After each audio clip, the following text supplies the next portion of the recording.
My name is Pete Zimmerman. I'm a center manager at the Systems Operations Control. We have a number of departments in the office here. You've got dispatchers, you've got operations coordinator, you have crew scheduling, meteorologists, they all combine. Maybe beautiful weather in DFW or Chicago, but if there's a lot of weather going on in the New York area, there could be a kind of a chain reaction. In weather type situation, the meteorologist is key.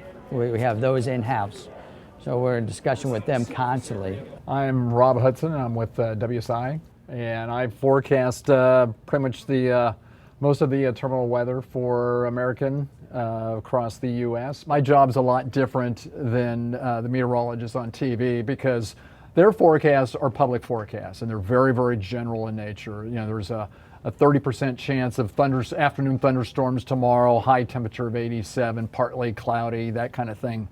Where our forecasts, because they're aviation related, we have to be very specific on visibilities, cloud heights. They don't want to know, are we going to get crosswinds in the afternoon or in the morning? They want to know when is it going to happen, what hour, and when is it going to end. It's the trick, is to go grab that information and get the best pieces of that and come up with a workable plan that you can safely get the customer from A to B, as many as you can. My name is Tim Nisnik. I'm a senior manager in operations research.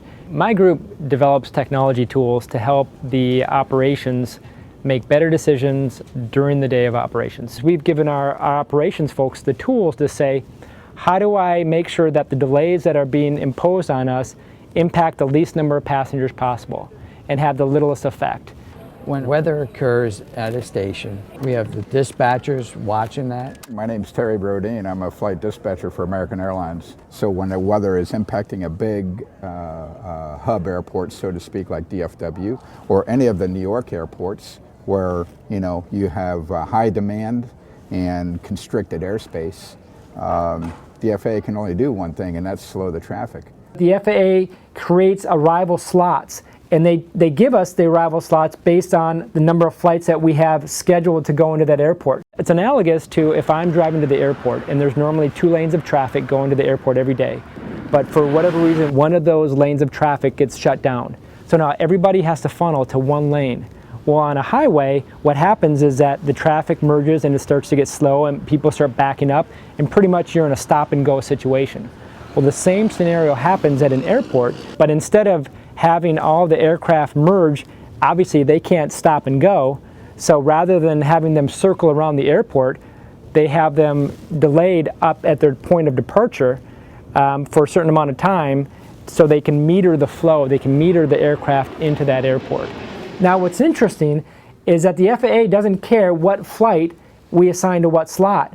So that gives us as an airline the ability to reallocate delay. So what this tool does is it looks at every connection and says, what if this flight gets delayed 60 minutes and this flight gets delayed 30 minutes? Or the reverse, what if this flight gets delayed 60 and this is 30? It looks at all those combinations and to say, what's the minimal impact on my customers?